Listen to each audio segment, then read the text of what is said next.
안녕하세요. 보타임의 미국 소식입니다. 1월 18일 헤드라인 뉴스를 전해드리겠습니다.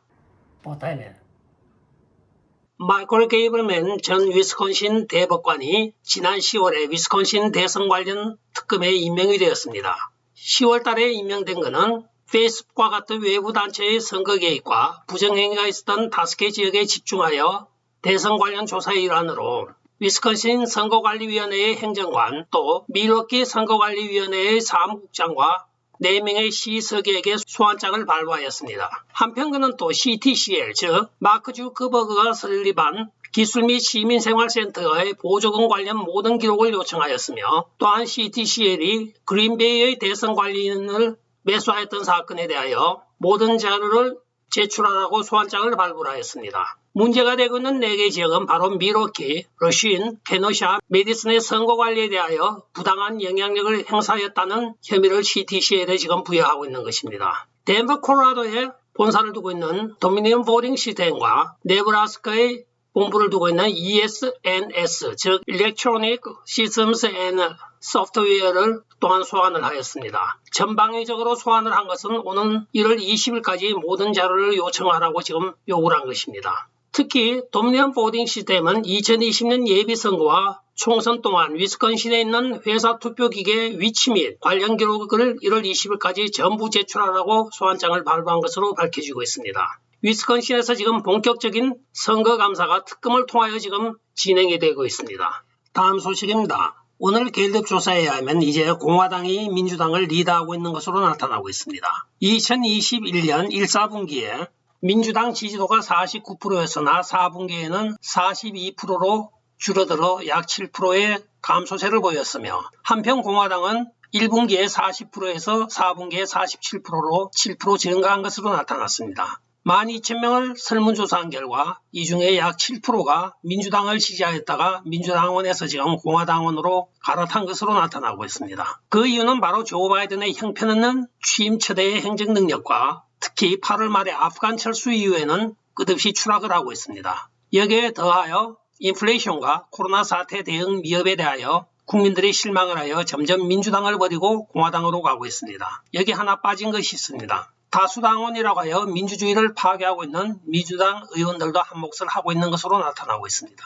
대부분의 유권자들이 법치 파괴를 하고 있는 민주당 의원들에 대하여 시켄타이어한 것이죠.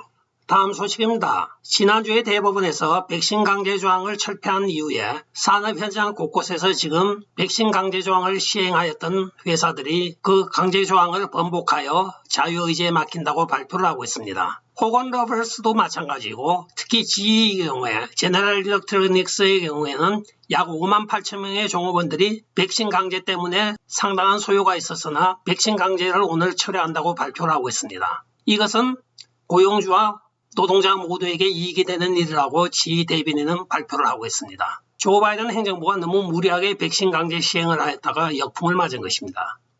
다음 소식입니다. 파우치 박사가 약 1,000만 불이 넘는 자산을 가진 것으로 들통이 났습니다. 상원 청문회에서 그의 재정 기록을 전부 오픈을 했는데 놀랍게도 그는 수많은 돈을 지금 중국 주식에 투자를 하고 있고 그 시가총액이 1,040만 불을 넘어서고 있는 것으로 나타나고 있습니다.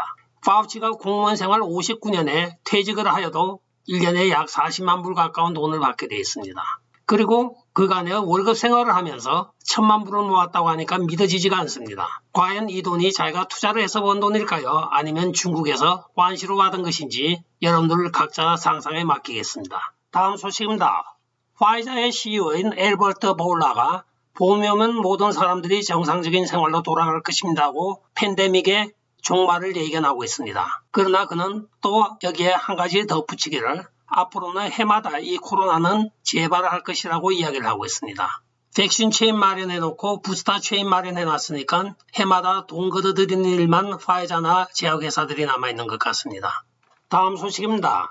미국판 엄마 찬스가 나왔습니다. 낸시 펠로시의 아들인 폴 펠로시 주니어가 사기 혐의로 조사를 받고 있는 5개 이상의 회사의 사회이사로 근무한 것이 드러나고 있습니다. 그 중에 한 개 회사를 예를 들어보자고 하면 2007년 오마하에 있는 인포USA라고 하는 회사는 데이터베이스 마케팅 회사였습니다. 이들은 속기 쉽고 나약한 은퇴 노인들의 정보를 팔아넘긴 혐의로 주정부의 수사를 받았습니다. 그러나 이상하게도 아이오와 DOJ는 이들을 기소하지 않았습니다. 기소를 하지 않고 사건의 종료가 되자마자 바로 낸시 펠로시의 아들인 폴 펠로시 주니어가 부사장으로 취임하였다고 합니다.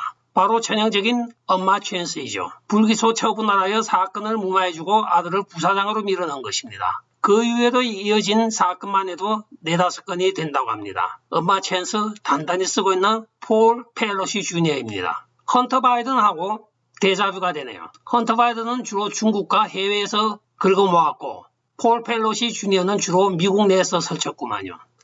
다음 소식입니다. 제닛 옐린 재무부 장관이 오늘 기자와 인터뷰에서 미국은 그간의 흑인들에 대하여 공정하게 대한 적이었습니다 하고 아주 인종편향적인 발언을 하고 있습니다. 물론 역사적으로 어느 정도는 맞지만은 공무원으로서 너무 정치적인 발언을 하는 것이 상당히 우려가 되고 있습니다. 물론 마르틴 루터 킹 주니어 기념일을 맞이하여 한 말은 해야 되겠지만 그렇다고 너무 그렇게 인종편향적으로 발언하는 것은 약간 우려스럽기도 합니다. 특히 경제를 담당하고 있는 재무부 장관으로서는 삼가해야 될 말인 것 같습니다. 돈이 피부색에 따라서 100불이 50불이 되고 10불이 되는 건 아닌데 재무부 장관으로서 말을 실수한 것 같습니다. 다음 소식입니다. 2022년 새해가 시작하자마자 캘리포니아 주지사 게빈 뉴섬이 또한 엉뚱한 짓을 하고 있습니다.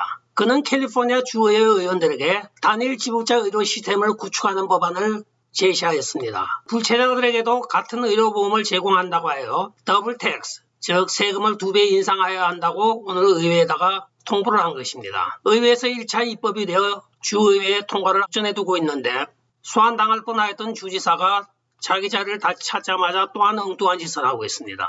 정상적인 일반 시민들이 내는 세금도 지금 힘액이 없습니다. 캘리포니아는 물건을 사도 무조건 10% 정도 내고 있습니다. 여기에 또 세금을 2배로 인상한다고 하면 약 20%가 되는 것입니다.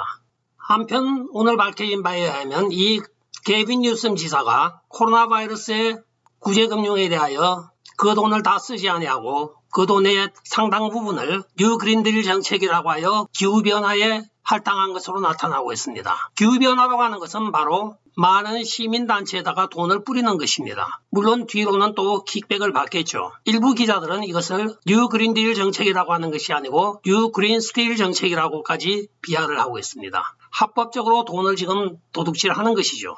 끝까지 시청해 주셔서 감사합니다.